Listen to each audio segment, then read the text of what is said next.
Hello friends, welcome back to Gargi classes. हम chapter 3 पढ़ रहे थे और उसी से रिलेटेड एक टॉपिक था अकाउंटिंग इक्वेशन और classification of account on the basis of accounting equation, जिसके बारे में हमने पिछले वीडियो में बात की थी।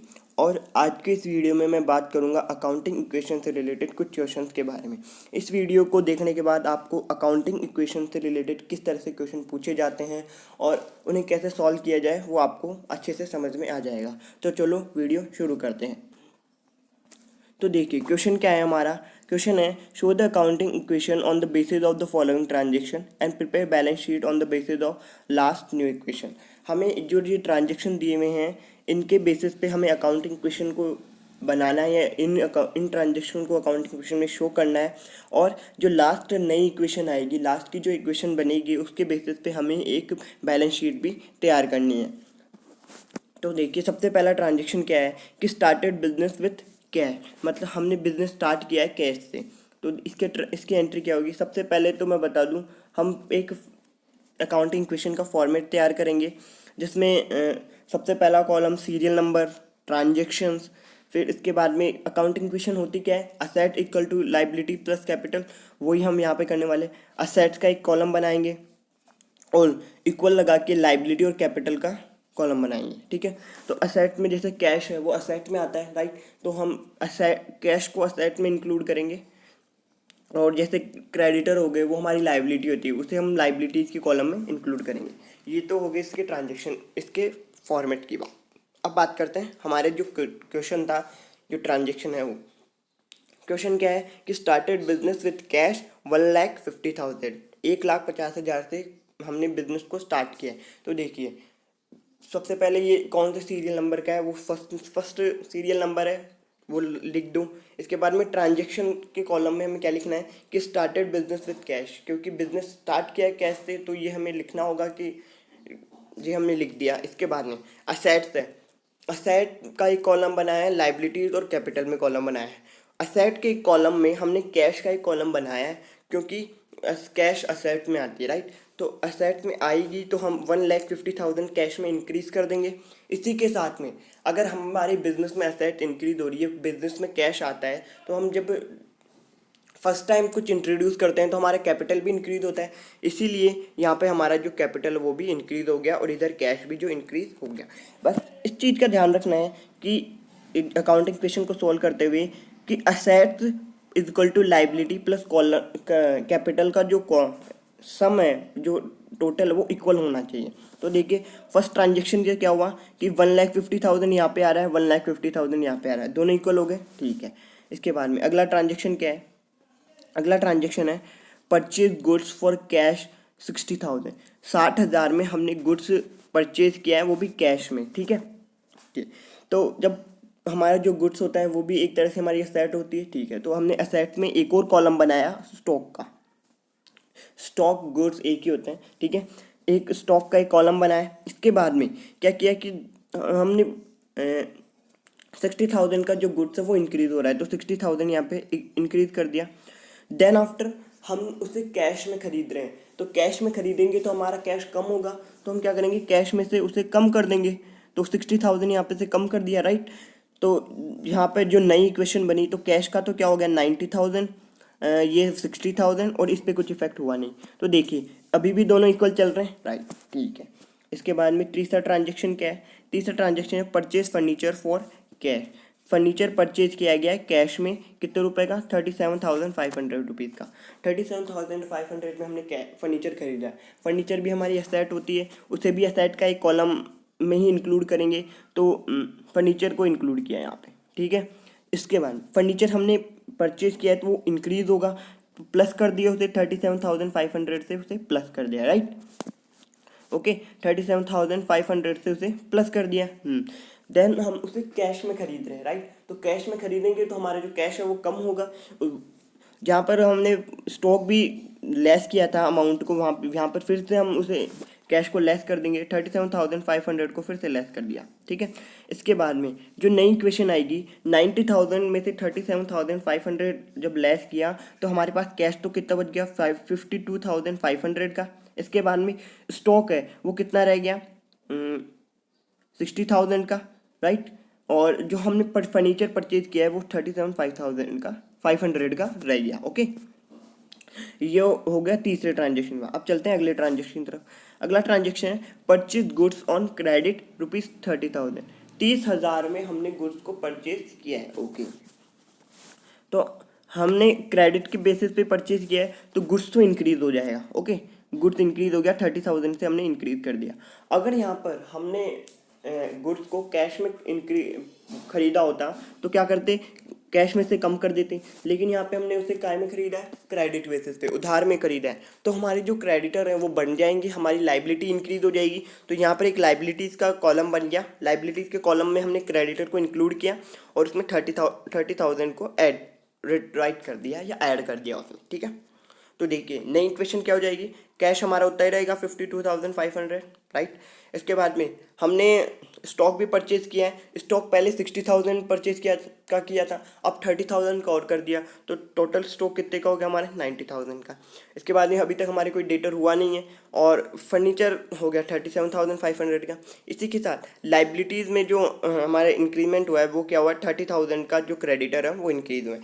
अब अगला जो ट्रांजेक्शन है वो क्या है, अगला जो ट्रांजेक्शन है वो है sold goods on credit cost price 60,000। Sorry, fifth transaction sold goods for cash. Cash में हमने गुड्स सेल किया है वो भी 15,000 रुपीज़ का। ठीक है, जब कैश में हमने सेल किया है तो हमारा जो कैश है वो इंक्रीज हो जाएगा, राइट। तो सेल करते हैं तो कैश इंक्रीज हो गया, यहाँ पे हमने सेल इंक्रीज हुए कैश को यहाँ पर ऐड कर दिया। ठीक है, इसके बाद में स्टॉक हमारे पास से जा रहा है तो 90,000 में से 15,000 लेस कर दिया, तो हमारा स्टॉक कितना बच गया 75,000 का। ओके, तो नई इक्वेशन क्या होगी कि कैश तो कितना हो गया 67,500 का, स्टॉक हो गया 75,000 का, फर्नीचर 37,500, क्रेडिटर 30,000 और हमारी जो कैपिटल है वो 1,50,000 की है। ठीक है, इसके बाद में अगला जो ट्रांजेक्शन है वो क्या है कि sold goods on credit cost price 60,000। 60,000 का जो सामान है हमने उसे बेचा है कितने रुपए में 75,000। देखिए हमने गुड्स को सोल्ड किया है 75,000 में, लेकिन उसकी एक्चुअल प्राइस क्या थी, उसकी जो कॉस्ट प्राइस लिस्टेड प्राइस क्या थी, सॉरी कॉस्ट प्राइस क्या थी 60,000। तो हमने उसे 15,000 में का हमें क्या हुआ है प्रॉफिट हुआ है। तो अब देखना, जब देखो प्रॉफिट हो रहा है तो हमारे कैपिटल में इंक्रीज होगा, राइट। तो हमने यहाँ पे प्रॉफिट को कैपिटल में इंक्रीज कर दिया, पहली बात तो ये। इसके बाद में हमने गुड सोल्ड किया है काय में, कैश में सोल्ड किया है, राइट। कैश में सोल्ड करेंगे तो हमारा कैश है वो इंक्रीज होगा। ठीक है, 15,000 में देखिए कैश में इंक्रीज होगा क्योंकि अगर हमने उसे कैश में बेचा होता तो, लेकिन यहाँ पे हमने क्या किया उसे क्रेडिट में बेचा है, राइट। तो कैश में कुछ इंक्रीज करेंगे नहीं क्योंकि क्रेडिट में सेल किया है। इसके बाद में स्टॉक तो हमारा जा रहा है ना, स्टॉक कितने का जा रहा है 60,000 का। ओके, 60,000 का स्टॉक चला गया। अब आप यहाँ पे डाउट मत कीजिएगा कि यहाँ पे 75,000 क्यों नहीं आया, क्योंकि स्टॉक की एक्चुअल वैल्यू तो 60,000 थी, हमने उसे अपना प्रॉफिट ऐड करके 75,000 में बेचा है। इसके बाद में क्रेडिट में सेल किया है तो हमारे डेटर बनेंगे, डेटर कितने के बनेंगे हमारे 75,000 के डेटर बन जाएंगे, और कैपिटल में हमने 15,000 को प्रॉफिट शो कर दिया। जो हो गया हमारा 6 ट्रांजेक्शन। जो 7 ट्रांजेक्शन है वो है रिसीव्ड कमीशन 1,500, 1,500 रुपये का हमें कमीशन मिला है। तो देखिए मिलेगा तो कैश में इंक्रीज हो जाएगा, 1,500 हमने कैश में इंक्रीज कर दिया, यहाँ पे 1,500 हमने कैश में इंक्रीज कर दिया। ठीक है, इसके बाद में ना तो हम गुड्स सेल कर रहे हैं, ना फर्नीचर सेल कर रहे हैं, ना कुछ भी नहीं है, तो सिर्फ हमें कमीशन रिसीव्ड हुआ है। तो देखिए यहाँ पर भी हमारा प्रॉफिट हो रहा है। जब हमारा प्रॉफिट होता है तो हम क्या करते हैं कैपिटल में इंक्रीज कर देते हैं। तो हमने यहाँ पे 1,500 इसमें एक बार और इंक्रीज कर दिया। नई इक्वेशन क्या बन जाती है 67,000 प्लस 1,500 69,000। देन आफ्टर स्टॉक है 15,000 का हम बचा है हमारे पास। फर्नीचर हमारा डेटर हमारे 37,000 के हैं, और फर्नीचर हमारा 37,500 का है, और क्रेडिटर 30,000 के हैं, और हमारा जो कैपिटल है वो 1,500 ऐड करने के बाद में हमारा हो गया 1,66,500 रुपीज़। ठीक है, ये हो गई हमारी नई इक्वेशन। अब चलते हैं अगला ट्रांजेक्शन की तरफ। अगला जो ट्रांजेक्शन है वो क्या कह रहा है कि पेड सैलरी 1500, हमने 1500 रुपये सैलरी में दे दिए, ठीक है। जब हमने 1500 सैलरी में पे किए तो हमारा कैश कम हो जाएगा, तो यहाँ पे 1500 हमने क्या कर दिया, कम कर दिया, ओके। इसके बाद में सैलरी पे कर रहे हैं तो एक तरह से वो हमारे लिए एक्सपेंसेस होता है। एक्सपेंसेस को भी हम काय में, जब प्रॉफिट और इनकम को हम कैपिटल में इंक्रीज कर रहे हैं तो एक्सपेंसेस और लॉसेस को भी हम कैपिटल में से डिक्रीज करेंगे, तो 1500 यहाँ से डिक्रीज कर दिया। इसके बाद में नई इक्वेशन क्या बन जाती है, नई इक्वेशन बनती है कि नई इक्वेशन हो गई हमारी 67,500, तो हमारा वो हो गया कैश हो गया क्योंकि 1500 हमने लेस कर दिया, और 15,000 का स्टॉक एज यूजुअल जैसा था, और डेटर भी 75,000 के ही हैं, क्रेडिटर 37,500 के हैं, और ये सॉरी क्रेडिटर यहाँ पे 30,000 के है, ये फर्नीचर हो गया। और इसके बाद में हमारा जो ये कैपिटल में है वो 1,65,000 हो जाएगा। क्यों? क्योंकि हमने यहाँ पे जो हमारा एक्सपेंस है तो उसे लेस किया है। इसके बाद में चलते हैं अगले ट्रांजेक्शन की तरफ। अगला ट्रांजेक्शन क्या है, cash withdrawal for personal use. Personal use के लिए हमने कैश विड्रॉ किया है। देखिए विड्रॉ किया है तो क्या हो गई, वो हमारी ड्रॉइंग हो जाएगी, ठीक है। ड्रॉइंग हो जाती है तो हम उसे सबसे पहले तो ये बात ध्यान रखना, जब भी ड्रॉइंग लॉस होगा, ड्रॉइंग हो रही है तो हम क्या करेंगे, कैपिटल में से लेस करेंगे। तो 15,000 रुपीज़ हमने कैपिटल में से लेस कर दिया। इसके बाद में अगर गुड्स जा रहा है तो गुड्स में से कम कर दो, कैश जा रहा है तो कैश में से कम कर दो। यहाँ पे हमारा कैश जा रहा है तो हम उसे कैश में से कम कर दिया, ठीक है। नई इक्वेशन क्या हो जाती है, जब 67,500 में से 15,000 लेस करते हैं तो 52,500 का तो हमारे पास कैश है। हमारा जो स्टॉक है वो 15,000 का है।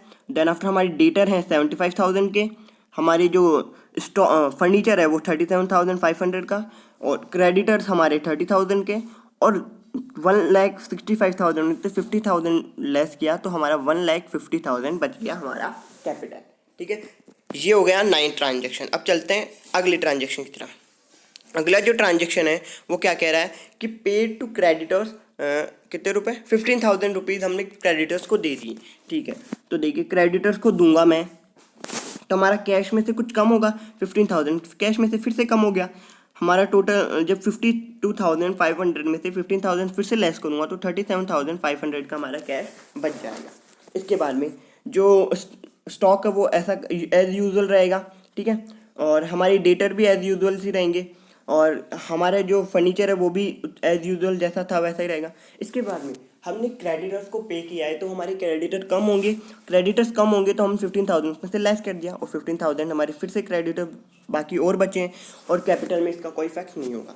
तो हमारी जो आखिरी जो एंट्री न्यू ट्रांजेक्शन की जो एंट्री है वो क्या है, हमारे जो असेट्स में हमारे क्या क्या है, कैश तो हमारा 37,500 का है, और हमारा स्टॉक है 15,000 का, डेटर हमारे 75,000 के हैं, हमारे फर्नीचर हमारा 37,500 का है। इसके बाद में लाइबिलिटी और कैपिटल में क्या बचा है, हमारे लाइबिलिटीज़ में तो हमारे जो क्रेडिटर हैं वो 15,000 के हैं। इसके बाद में जो कैपिटल है वो 1,50,000 का है। अब देखिए कि हमने जो अकाउंटिंग इक्वेशन सॉल्व की है वो सही है या नहीं। तो ये हम जब इसे बैलेंस शीट में रिप्रेजेंट करेंगे तब हमें आसानी से पता चल जाए। तो यहाँ पे मैंने बैलेंस शीट प्रिपेयर की है on the basis of final equation के बेसिस पे हमने बैलेंस शीट प्रिपेयर की है। तो बैलेंस शीट का फॉर्मेट क्या होता है, सबसे लेफ्ट वाले कॉलम में लाइबिलिटीज़ का कॉलम होता है, उसके साथ अमाउंट होता है। देन आफ्टर उसके बाद में जस्ट अमाउंट के बाद में एसेट का कॉलम होता है, और उसके बाद में उसके अमाउंट का कॉलम होता है, ठीक है। जैसा कि आप अपनी स्क्रीन पे देख रहे हैं। तो देखिए हमारी लाइबिलिटीज़ में क्या क्या थे, एक तो क्रेडिटर थे और एक कैपिटल था। क्रेडिटर आखिरी इक्वेशन में हमारे क्रेडिटर कितने बचे थे, 15,000 के हमारे क्रेडिटर बचे थे। इसके बाद में कैपिटल हमारी आखिरी में कितनी बची थी, 1,50,000 हमारी कैपिटल हुई थी, ठीक है। तो इनका टोटल हो गया 1,65,000। इसके बाद में जो कैश है वो कितना रह गया था, एसेट्स में देख रहे हैं आप, एसेट्स में जो कैश बचा था वो था हमारा 37,500 का। इसके बाद में डेटर कितने थे, 75,000 के, स्टॉक हमारा हो गया 15,000 का, और फर्नीचर हो गया 37,500 का। जब इनका भी टोटल करते हैं तो कितना आता है टोटल, 1,65,000। तो देखिए जैसे कि आपने देख लिया होगा कि assets is equal to capital plus liability यहाँ पर आ रहा है। तो हमारी अकाउंट इक्वेशन भी एकदम सही है, और जो बैलेंस शीट हमने प्रिपेयर की है वो भी एकदम सही है। तो आज के इस वीडियो में अकाउंटिंग क्वेश्चन से रिलेटेड सिर्फ यही क्वेश्चन सॉल्व किया जाएगा। आगे की वीडियो के लिए हमारे चैनल को सब्सक्राइब कर दीजिए और अगर वीडियो पसंद आए तो लाइक करें, इसे शेयर करें और thank you so much for watching our videos.